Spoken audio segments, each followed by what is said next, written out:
নমস্কার বন্ধুরা, তোমাদের প্রিয় ইউটিউব চ্যানেল জিকে ম্যানিয়াতে তোমাদের স্বাগত। বন্ধুরা, WBSSC গ্রুপ সিডির যে শেষ মুহূর্তের ক্লাস আমরা শুরু করেছিলাম, তো আজকে দেখব ইকোনমিক যে কারেন্ট ইকোনমিক থেকে, তো কারেন্ট ইকোনমিক থেকে বেশ কিছু প্রশ্ন এবং উত্তর আমরা দেখব। ঠিক আছে, তো চলো প্রথম যে প্রশ্নটা বলছে যে ভারতের আর্থিক রাজধানী কোনটি। তো আর্থিক রাজধানী, ভারতবর্ষের রাজধানী আমরা জানি দিল্লি, কিন্তু আর্থিক রাজধানী কিন্তু মুম্বাই। ঠিক আছে, তো মাথা রাখবে। এবং যদি বলে পশ্চিমবঙ্গের আর্থিক রাজধানী, সেটা তো কলকাতা হবে, এটা প্রত্যেকে আমরা জানি। আচ্ছা, নেক্সট আমরা দেখব 2 নম্বর যে প্রশ্নটা, যে ভারতের মুদ্রার নাম কি। দেখো, ভারতের মুদ্রার নাম হচ্ছে রুপি। এই যে রুপি যে সাইনটা তোমরা জানো না, এখান থেকে একটা প্রশ্ন এসেছিল, বহুবার করা হয়, যে এই রুপি সাইনটি ভারত সরকার কবে অ্যাডপ্ট করেছে, সেটা হচ্ছে 2010 সালে। এবং এই রুপি সাইনটা ডিজাইন করেছিল ডি উদয় কুমার। ঠিক আছে, তো তিনি কিন্তু করেছিল। নেক্সট, ভারতের যে অর্থ বছর কত তারিখ থেকে শুরু হয়। তো ভারতের অর্থ বছর কিন্তু 1 এপ্রিল থেকে, ফাইন্যান্সিয়াল ইয়ার যেটা আমরা বলি, সেটা কিন্তু 1 এপ্রিল থেকে শুরু হয় 31 মার্চ পর্যন্ত। ঠিক আছে। আচ্ছা, নেক্সট আমরা দেখব 4 নম্বর প্রশ্ন কি বলছে, যে ভারত কোন আন্তর্জাতিক যে বাণিজ্য সংস্থার সদস্য।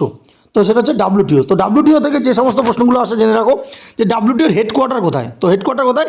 সুইজারল্যান্ডের জেনেভাতে হচ্ছে হেডকোয়ার্টার। ঠিক আছে, তো আচ্ছা, এই WTO থেকে আরেকটা, যে WTOর আগের নাম কী ছিল, বহুবার প্রশ্ন আসে, সেটা হচ্ছে গ্যাট। আগের নাম ছিল গ্যাট। ঠিক আছে। আর WTOর পুরো কথা হচ্ছে ওয়ার্ল্ড ট্রেড অর্গানাইজেশন। ঠিক আছে, চলো নেক্সট আমরা দেখে নেব 5 নম্বর প্রশ্নটা কি বলছে, যে ব্রিক্সের সদস্য হিসেবে ভারত কোন গোষ্ঠীর অন্তর্ভুক্ত। তো ভারত হচ্ছে উদীয়মান অর্থনীতির অন্তর্ভুক্ত। তো দেখো, ব্রিক্সের যে কান্ট্রিগুলো থাকে, B for Brazil, R for Russia, I for India, C for China এবং S ফর সাউথ আফ্রিকা। ঠিক আছে, তো এবং এই বছর অর্থাৎ 2026 সালে ব্রিক্স সামিট কিন্তু আমাদের ভারতবর্ষ হোস্ট করতে চলেছে। এটা কিন্তু ভেরি ভেরি ইম্পর্টেন্ট, মাথা রাখবে। ঠিক আছে। পরবর্তী আমরা দেখব 6 নম্বর প্রশ্ন কি বলছে, 2026 সালে ভারতের যে নমিনাল বা নামমাত্র যে GDP কত ধরা হয়েছে, সেটা হচ্ছে 4.505। তো তোমরা 4.5টাই মাথা রাখবে, ট্রিলিয়ন মার্কিন ডলার। ঠিক আছে, তো আর PPP অনুযায়ী 2026 সালে ভারতের GDP কত, সেটা হচ্ছে 19.14 ট্রিলিয়ন মার্কিন ডলার। ঠিক আছে, তো আচ্ছা চলো নেক্সট। এটা তো ভেরি ভেরি ইম্পর্ট্যান্ট, যে নামমাত্র জিডিপিতে ভারত বিশ্বের স্থান কত। তো স্থান হচ্ছে 4র্থ। ঠিক আছে, তো জিডিপিতে ভারতবর্ষ ওয়ার্ল্ডের মধ্যে এখন কিন্তু 4র্থ স্থানে আছে। আচ্ছা, PPP-তে ভারতের বিশ্বে স্থান কত, সেটা হচ্ছে 3য়। ঠিক আছে, তো চলো নেক্সট আমরা দেখব 10 নম্বর প্রশ্ন, যে ইকোনমিক সার্ভে 2025-26 এটি সংসদে কে উত্থাপন করেন, সেটা হচ্ছে কেন্দ্রীয় অর্থমন্ত্রী। কে আছেন? নির্মলা সীতারামন। ঠিক আছে। আচ্ছা, পরবর্তী আমরা দেখব 11 নম্বর প্রশ্ন, যে ফাইন্যান্সিয়াল ইয়ার 2025 সালে জিডিপি বৃদ্ধির হার কত, সেটা হচ্ছে 7.4%। ঠিক আছে। নেক্সট আমরা দেখব গুরুত্বপূর্ণ, যে জিএসটি আমরা জানি, তো জিএসটি কোন সংবিধান সংশোধনের মাধ্যমে প্রবর্তিত হয়, সেটা হচ্ছে 101তম সংবিধান সংশোধন, যেটা 2016 সালে হয়েছিল, তার মাধ্যমে কিন্তু জিএসটি প্রবর্তিত হন। ঠিক আছে, তো জিএসটির পুরো কথা হচ্ছে গুডস অ্যান্ড সার্ভিস ট্যাক্স। আর জিএসটি 1 জুলাই 2017 সালে কিন্তু জিএসটি ভারতবর্ষে চালু হয়েছিল, তার জন্য 1 জুলাইকে কিন্তু জিএসটি ডে হিসেবে পালন করা হয়, মাথা রাখবি। চলো আমরা দেখব 13 নম্বর প্রশ্ন, যে ভারতের অর্থনীতিতে সবচেয়ে বড় অবদান কোন খাতে, সেটা হচ্ছে পরিষেবা বা সার্ভিস সেক্টর, যেটা হচ্ছে 54.7% রয়েছে। তাহলে কৃষি খাতে জিডিপি কত শতাংশ অবদান রাখে, সেটা হচ্ছে 17.7%। এগুলো কিন্তু ঘুরিয়ে ফিরিয়ে প্রশ্ন আসে। শিল্প খাতে অবদান কত, সেটা হচ্ছে 27.67%। পরবর্তী বলছে, যে 2025 সালে ভারতের শ্রম শক্তির সংখ্যা কত, প্রায় 610 মিলিয়ন। চলো নেক্সট দেখব 2025 সালে বেকারত্বের যে হার কত, হচ্ছে 4.9%। আচ্ছা, ইকোনমিক সার্ভে এটা প্রথম কবে উত্থাপিত হয়েছিল, সেটা হচ্ছে 1950-51 সালে প্রথম উপস্থাপিত হয়েছিল। আচ্ছা, নেক্সট আমরা দেখব, যে বৈদেশিক যে মুদ্রা ভাণ্ডারে ভারতের বিশ্বের স্থান কত, সেটা হচ্ছে 4র্থ। ভেরি ভেরি ইম্পর্টেন্ট কিন্তু। ঠিক আছে। নেক্সট যেটা বলছিলাম, যে জিএসটি কবে চালু হয়, তো দেখো 1 জুলাই 2017 সালে জিএসটি চালু হয়। ঠিক আছে, তো আচ্ছা নেক্সট আমরা দেখব, যে পশ্চিমবঙ্গের অর্থনীতিতে সর্বাধিক অবদান রাখে কোন খাতে, সেটা কিন্তু পরিষেবা খাত বা সার্ভিস সেক্টর। ঠিক আছে, সার্ভিস সেক্টর সবথেকে বড় একটা উদাহরণ কিন্তু আমাদের যে আইটি সেক্টর রয়েছে পশ্চিমবঙ্গের, তোমরা জানো সেক্টর 5-এ কিন্তু গড়ে উঠেছে। ঠিক আছে, তো আইটি হাব অফ ইস্টও বলা হয় আমাদের সেক্টর 5-কে। নেক্সট আমরা দেখব 22 নম্বর প্রশ্ন, যে ভারতের বৃহত্তম রপ্তানি অংশীদার দেশটি কোনটি, সেটা হচ্ছে যুক্তরাষ্ট্র। ঠিক আছে, তো ভারতের বৃহত্তম রপ্তানি হচ্ছে যুক্তরাষ্ট্র। আর ভারতের বৃহত্তম আমদানি যদি বলে কোনটা, সেটা হচ্ছে চীন। ঠিক আছে, দুটো কিন্তু গোলাবে না। পরবর্তী প্রশ্ন আমরা দেখব কি বলছে। পশ্চিমবঙ্গের একটি গুরুত্বপূর্ণ আইটি কেন্দ্র, যেটা আমরা বললাম কলকাতা সেক্টর 5 সল্টলেকে রয়েছে। আচ্ছা, পশ্চিমবঙ্গের সর্বোচ্চ এইচডিআই অর্থাৎ হিউম্যান ডেভেলপমেন্ট ইন্ডেক্স, তো এটা সম্পূর্ণ জেলা কোনটা, সেটা হচ্ছে কিন্তু কলকাতা। ঠিক আছে তো। আচ্ছা, নেক্সট আমরা দেখব যে ভারতে পাট উৎপাদনে পশ্চিমবঙ্গের স্থান কত। তো পাট বা জুট উৎপাদনে কিন্তু পশ্চিমবঙ্গ প্রথম স্থানে রয়েছে। ঠিক আছে। নেক্সট, পশ্চিমবঙ্গের চামড়া শিল্প প্রধানত কোথায় কেন্দ্রীভূত রয়েছে, সেটা হচ্ছে কলকাতা এবং বানতলা।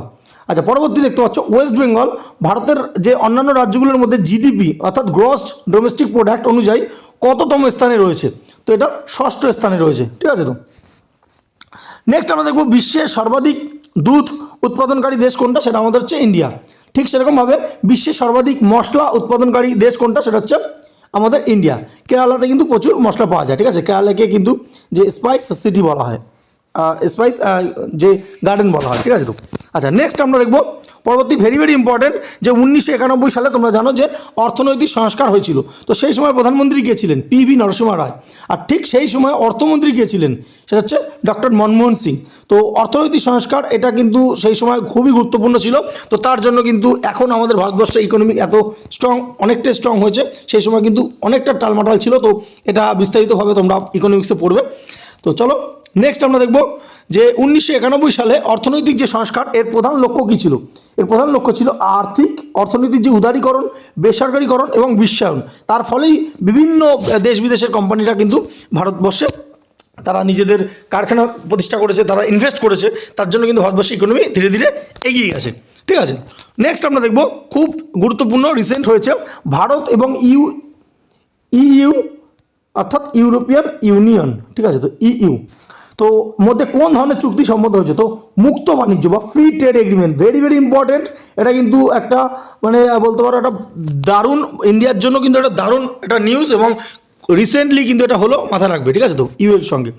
আচ্ছা, লক্ষ্মী ভাণ্ডার যেটা পশ্চিমবঙ্গ সরকারের প্রকল্প। তো লক্ষ্মী ভাণ্ডার প্রকল্পের উদ্দেশ্য কী, সেটা আমরা প্রত্যেকে জানি যে মহিলাদের মাসিক আর্থিক সহায়তা প্রদান করা হয়। যেখানে জেনারেল যে সমস্ত মহিলারা আছে তাদেরকে এখন বর্তমানে বাড়িয়ে দেওয়া হয়েছে, তোমরা জানো 1500 টাকা করে দেওয়া হবে। এবং এসসি এসটি যে সমস্ত মহিলারা রয়েছে তাদেরকে 1700 টাকা করে দেওয়া হবে। ঠিক আছে তো। আচ্ছা, নেক্সট 36 নম্বর প্রশ্ন, কৃষক বন্ধু প্রকল্প ওটা কাদের জন্য, এটা হচ্ছে কৃষকদের আর্থিক সহায়তা এবং মৃত্যুজনিত বীমা সুবিধা। নেক্সট, কর্মসাথী যে প্রকল্প রয়েছে, সেই কর্মসাথী প্রকল্পের মূল লক্ষ্য কী। তো মূল লক্ষ্য হচ্ছে যুবকদের স্বনিযুক্তির জন্য সহজ ঋণ প্রদান করা হয়, কর্মসাথী। নেক্সট, গতিধারা প্রকল্পের উদ্দেশ্য কী। তো আগের বছর এই গতিধারা থেকে প্রশ্ন দিয়েছিল। ঠিক আছে তো, এসএসসি গ্রুপ সিটিতে ডিতে সম্ভবত। আচ্ছা, বেকার যুবকদের গাড়ি ক্রয়ের জন্য মাধ্যমে কর্মসংস্থান সৃষ্টি। নেক্সট, সবুজ সাথী প্রকল্পের অর্থনৈতিক গুরুত্ব কী। ছাত্রছাত্রীদের সাইকেল প্রদান করে শিক্ষায় অংশগ্রহণ বৃদ্ধি করা হয়, সবুজ সাথী। নেক্সট, বাংলা শস্য বীমা কী ধরনের প্রকল্প, এটা হচ্ছে কৃষি ফসল বীমা প্রকল্প। আচ্ছা, নেক্সট, সামাজিক সুরক্ষা যোজনা এই প্রকল্পের উদ্দেশ্য কী। অসংগঠিত শ্রমিকদের সামাজিক সুরক্ষা প্রদান করা হচ্ছে মূল লক্ষ্য। আচ্ছা, পরবর্তী দেখতে পাচ্ছ এটা কন্যাশ্রী যে পুরস্কার, এটা ইউএনও পাবলিক সার্ভিস অ্যাওয়ার্ড পেয়েছে কত সালে, 2017 সালে, মাথা রাখবে। ঠিক আছে তো। আর 2013-তে কন্যাশ্রী প্রকল্পটা শুরু হয়েছে। ঠিক আছে। নেক্সট আমরা দেখব দুয়ারে সরকার উদ্যোগের যে উদ্দেশ্যটা কী। এটা সরকারি যে পরিষেবা মানুষের দোরগোড়ায় পৌঁছে দেওয়া। বাংলার বাড়ি প্রকল্প, বুঝতেই পারছো, গৃহহীনদের জন্য বাড়ি নির্মাণ। স্টুডেন্ট ক্রেডিট কার্ড স্কিম কি সুবিধা দেয়, উচ্চশিক্ষার জন্য স্বল্প যে সুদে ঋণ দেওয়া হয়। স্বাস্থ্যসাথীর অর্থনৈতিক গুরুত্ব হচ্ছে স্বাস্থ্য ব্যয় আর্থিক সুরক্ষা প্রদান করা হয়। নেক্সট, ভারতের যে সাম্প্রতিকতম নোটবন্দি হয়েছিল কবে, এটা আমরা প্রত্যেকে জানি 2016 সালে 8ই নভেম্বর যে প্রধানমন্ত্রী নরেন্দ্র মোদী করেছিলেন 500 টাকা আর 1000 টাকার নোটের। আচ্ছা, পরবর্তী প্রশ্ন তোমরা দেখতে পাচ্ছ কি বলছে, ভারতের কেন্দ্রীয় ব্যাংক কোনটি, সেটা হচ্ছে ভারতের রিজার্ভ ব্যাংক অফ ইন্ডিয়া। এখান থেকে যে প্রশ্নগুলো আসে, রিজার্ভ ব্যাংক কবে প্রতিষ্ঠা হয়, 1935 সালে প্রতিষ্ঠা হয়, 1949 সালে এটা জাতীয়করণ হয়েছে। এবং এই রিজার্ভ ব্যাংক অফ ইন্ডিয়া এটা ভারতবর্ষে এর হেডকোয়ার্টার কোথায়, মুম্বাইতে রয়েছে। ঠিক আছে তো। SEBI security exchange board of India, এর পূর্ণরূপ হচ্ছে security exchange board of India. তো সেবি কি, শেয়ার বাজারটা দেখাশোনা করে হচ্ছে সেবি। নেক্সট, আরবিআইয়ের প্রধান কাজ কি। আরবিআইয়ের প্রধান কাজ হচ্ছে মুদ্রানীতি নিয়ন্ত্রণ এবং ব্যাংকিং ব্যবস্থা তদারকি করা হচ্ছে আরবিআইয়ের প্রধান কাজ। এছাড়াও কিন্তু আরবিআইয়ের অনেক রকম কাজ রয়েছে। ঠিক আছে তো। গুরুত্বপূর্ণ প্রশ্নগুলো তোমাদের সামনে তুলে ধরা হলো। ভিডিওটা ভালো লাগলে অবশ্যই লাইক করো এবং বন্ধুদের সাথে শেয়ার করতে ভুলো না। ধন্যবাদ।